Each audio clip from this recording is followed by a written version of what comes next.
Showburger here. I am just here to talk to you a little bit about the photo shoot prep. I've made a couple lists on this blackboard here to just talk about the photo shoot prep. First of all, let's just talk about this list. This list talks about the two objectives that we're trying to accomplish in the photo shoot prep items. I wrote out the outline. It's in the video coaching area, but the big objective in doing these certain steps leads to two things. First of all, water elimination, and the second one, great photos. So let's talk about the water elimination first. That's where we're doing things like the salt manipulation, taking diurex. You can also do other things like green tea. Drinking green tea actually helps eliminate water, and doing extra cardio, cutting your water early, and drinking a little bit of wine before your photo shoot. Now, the big thing is, let's talk about like 3 days out. What we're doing is we're upping our sodium intake. This creates a potassium sodium pump that actually, once you cut your sodium intake back down to normal or below normal, it pushes water out of your body at a faster rate than it normally does. So this creates your body to lose that layer of subcutaneous water that's right underneath your skin, and this often leads to you looking puffy and things. And so, like, when I do a photo shoot, I am sure to try to get as much water out of my body as possible so that my muscles can pop, and so you can see muscle definition that you don't see on me every single day walking around. If you see people every day walking around with tons of muscle striations and, you know, definition, they're really lean, number one, and they're oftentimes a little bit dehydrated. So what you want to do is, it's not good for you to be dehydrated all the time, but if you can dehydrate yourself a little bit for your photos, you're going to see really huge changes. I've done it to where I've lost actually 10 pounds of water before a photo shoot, similar to like what maybe a wrestler or a boxer or MMA fighter does when they cut weight. They just basically, the quicker you can get it out of your system, the quicker you can get it back into your system and feeling normal. So what they do is they use, you know, crazy things like, you know, doing the sauna and you know, sweating it out like with sweatsuits on and things like that, and they spend like one day trying to get out as much water as possible to cut, you know, like 10 to 15 pounds of water weight so that they can weigh in at a low weight, and then they gain it back again for their fight or their contest or whatever. So we're kind of doing the same thing, it's sort of a smaller scale, and, you know, we don't want to make you absolutely horrendously miserable, but what we want to do is we want to just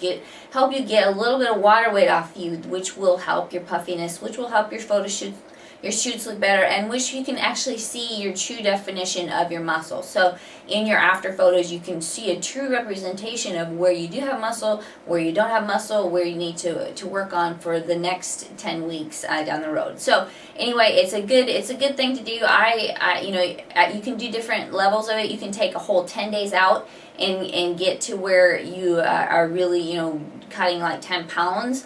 Or you can, you know, just do a short couple days. The shorter, the more healthy, like I mentioned. So, you know, the salt manipulation on 3 days out is to just up your salt intake just above normal, what you normally do. I would say about, you know, 500 milligrams extra sodium that day is about right. You know, an extra couple bullion cubes, extra, you know, couple, you know, an extra teaspoon of salt overall throughout your day. You can just, you know, basically have salt if you want, or you can eat salty foods like olives, or you know, soup is amazingly salty, like V8, different things like that. And then once you cut down to at or below your regular level of sodium intake, it's going to push the water out of you faster. So that's why 2 days out we have no sodium, but 3 days out you have extra sodium. So in a diurex is just an over-the-counter water elimination pill that a lot of people use, like when they have PMS or whatever, but it's just helps you get rid of excess water. Now it's not prescription, it's just over the counter at Walmart. It's in a little capsule, and you just take, you know, follow the directions on the package. As far as taking that. Now, green tea is something that I add in sometimes when I'm trying to lose water weight, because I don't normally drink it. There's some people that do drink it all the time, and so it's not going to make that big of a difference. If you don't normally drink it, you can add this in. It's just like your normal water jug, water intake. You can simply just put even a green tea bag in your cold water, and it's going to turn into green tea. You don't have to like brew it or anything. You can brew it, but green tea is something that's very easily brewed. It doesn't have a long seep time, and it doesn't need high temperatures to seep. So you can just put it like in your if you're carrying it on a big water bottle, you put it in that or whatever. Extra cardio, that will help eliminate water. It'll help get glucose out of your system. You're going to be burning glucose. You're going to be sweating. So doing a little bit of extra cardio the week before your photo shoot is good. And I did that. I've employed that. I've added on, on top of my regular intervals, I'll add on, 20 minutes extra cardio. You throw in a couple fasted cardios. And I definitely see the results. It's not so much, a lot of times it's not so much fat loss. It's just losing some extra water weight that I normally carry around on that. And then cutting water. Cutting water, what I mean by this is on your sheet, the day before outline, it says to cut water at like 8 p.m. The night before your photo shoot. So say we want about 12 to 16 hours of you not drinking really much of anything before your photo shoot. Now, up to that point, you want to be drinking at a rate of a gallon and a half of water a day. So your body's used to having a gallon and a half coming in. So it's expelling at that rate. It says, okay, I have that much coming in. I'm going to just go to the bathroom this much. I'm going to get rid of this much water. And then once you stop, you're going to continue to expel even when you're not drinking water. So it's not like you stop drinking water and you won't have to go to the bathroom. You're still going to end up having to go to the bathroom. You're just going to be expelling water out of your muscle tissue and out of your subcutaneous fat levels and just different areas of your body. Now, be careful with this. You don't want to get too dehydrated, to where you're lightheaded and cramping and falling over and stuff like that. So don't be smart about it. We don't want to make you sick or anything like that. We just want to try to get you a little extra dehydrated, and then cut it as close to the photo shoot as possible, so that once you get your photos done, then you can rehydrate and have a normal day and feel good. So and then wine is another thing. We all know that alcohol is dehydrating. So number one, it helps dehydrate you, but then also it helps get the water, get blood flow into your muscles and stuff, and so that as you're cutting your water, you still have some energy and the red wine component actually dilates your blood vessels, so you get really good blood flow to those muscles in your body. So the first objective is water elimination, and the second objective is great photos. And wine kind of spills over into this, so that's why I put it as the last point here. Being a little extra relaxed, just like one glass of wine. If you're not a drinker, don't drink. I mean, I'm not trying to tell you to do that, but there is definite benefits to being a little more relaxed for your photos. Like just doing progress photos, I can get kind of nervous. At a photo shoot, yes, you get nervous.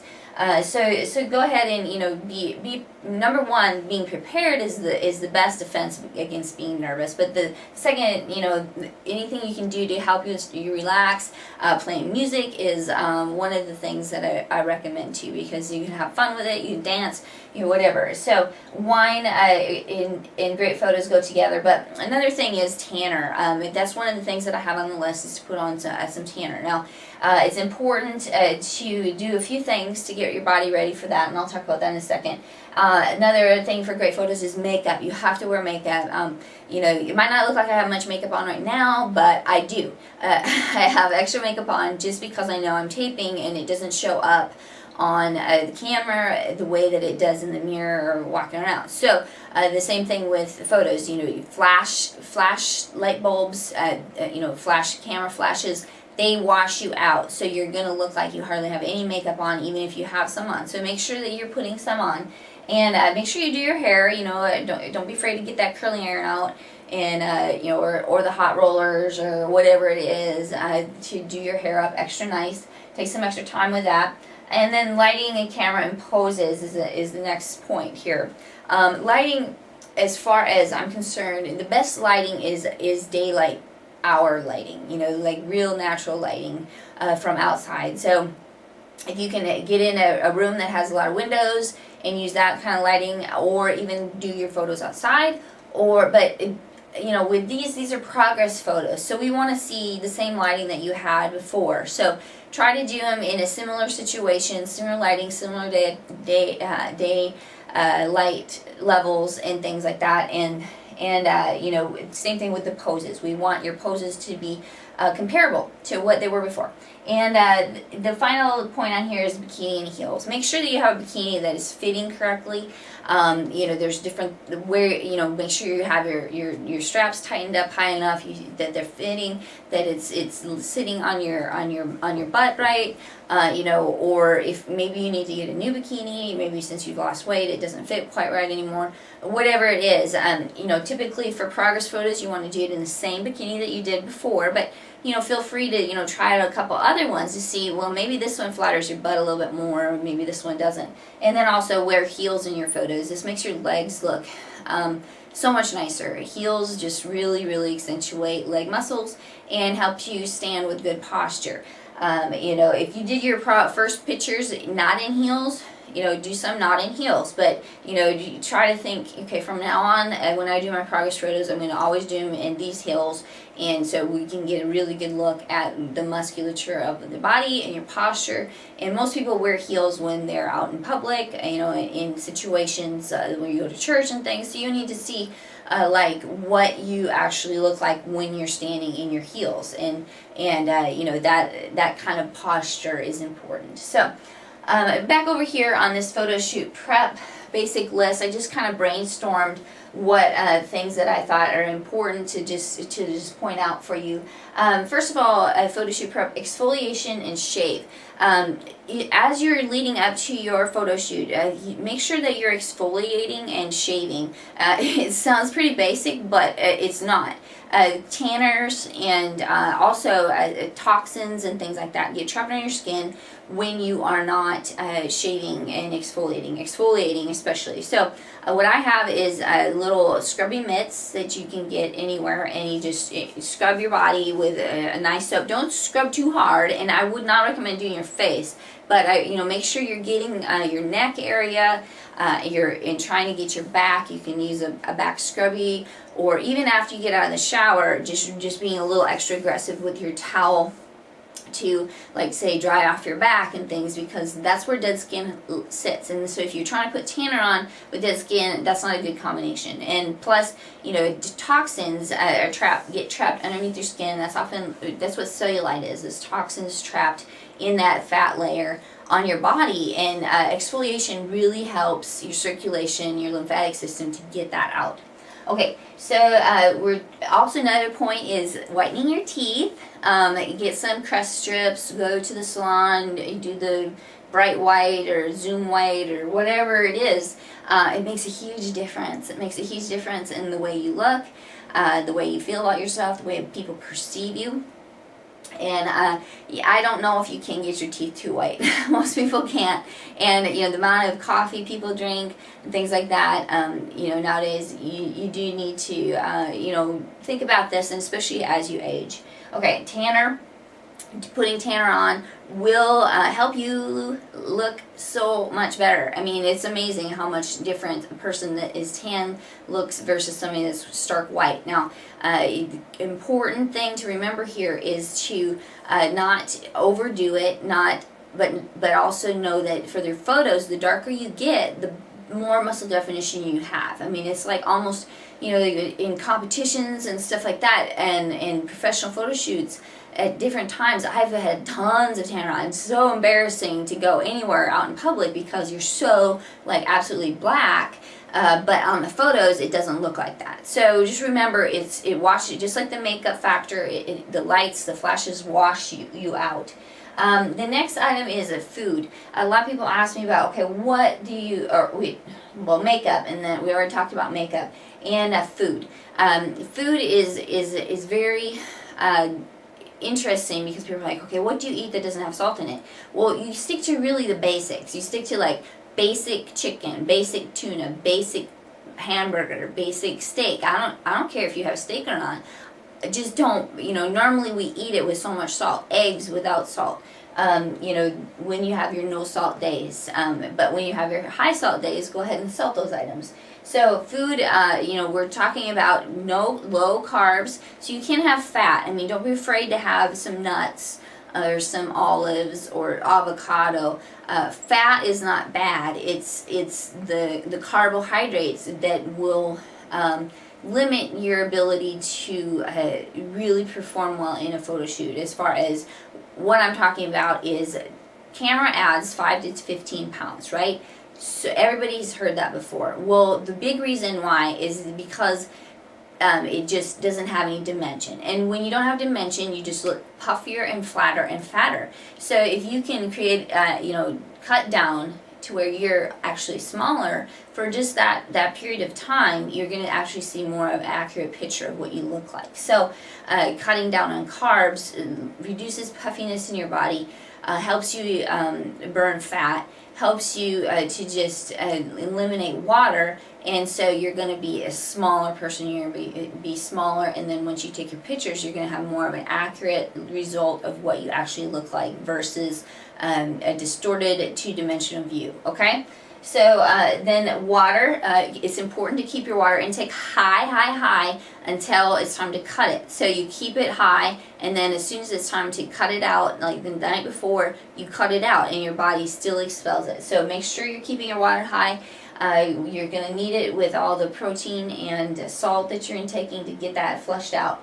Now, sweeteners, grains, dairy, all these items are to do with toxins. And for instance, I had a client that was 2 weeks away from a contest, and she's like, I really need to get this cellulite off my legs. And I looked at her pictures and I'm like, yeah, you really do. What can we do? Okay, first of all, cut out all artificial sweeteners. She was eating artificial sweeteners. Told her cut out all grains, even rice. They tend to help you hold toxins in your body, and also to cut out dairy. Dairy has a lot of sodium in it usually, and it also has different properties that oftentimes are hard for our bodies to digest, and so they create toxins in our body. So cutting out, if you're really desperate, cutting down sweeteners, grains, and dairy, you might just see that your skin gets a lot smoother and things. Now, when you are close to your period, when your hormones are high, that's when you have more likelihood of seeing cellulite in your body, because estrogen causes you to retain toxins. Now, a supplement that really helps eliminate toxins is acidophilus. So you might want to consider getting some acidophilus. Also, B6 is great for helping with that. And then another nutrient that sometimes is very helpful in water elimination situations is potassium. Like if you know you're not getting enough potassium in your diet, say you're very lax about getting in your vegetables, your greens, you might want to supplement a little bit with a little extra potassium. So that's just some items on diet that you want to talk about. And then workouts. Now on the sheet I mentioned that I don't want you to work out the day before a photo shoot, and that's just a typical general rule, because I want you to look vibrant and alive and not depleted and not just totally exhausted for your photos. But for instance, if you have really good energy, you feel good, you have, you've been working out, you've been consistent, as long as you've been, taking care of when you need to rest and things, or if you just don't want to break stride, go ahead and work out. I mean, it's not like a do or die situation, but what you do that day before your photo shoot isn't gonna make a difference so much on the film as far as your workout's concerned, unless you're really holding a lot of water and you need to do some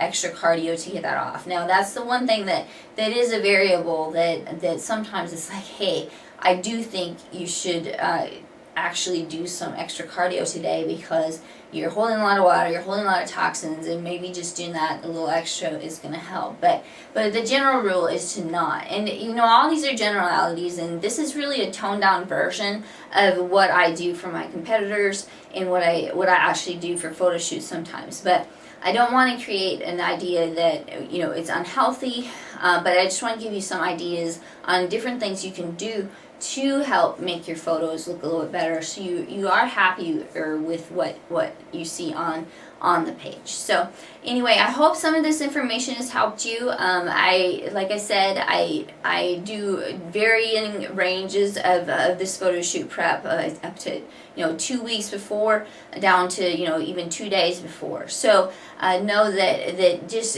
paying attention, doing a few extra little special things can make a big difference in your photos. I think that the two biggest things is, number one, dehydrating a little bit. So if you don't do anything else, just watch your sodium intake, and make sure that you just maybe take a water pill, or just cut your water a few hours before your photo shoot. And then the other part is tanner. If you're, the two things that are going to make the biggest difference in your photos is dehydrating and making sure you have a little bit of tanner on. So good luck with it, and have fun with it. This is fun. This is progress. You'll be able to look at your before and after pictures, and from there, make a plan for the next few months ahead towards where you want to go in your goals, and what you need to focus on, and what maybe you're really seeing good results with. So anyway, have a great day. I will see you after your photo shoot. Bye.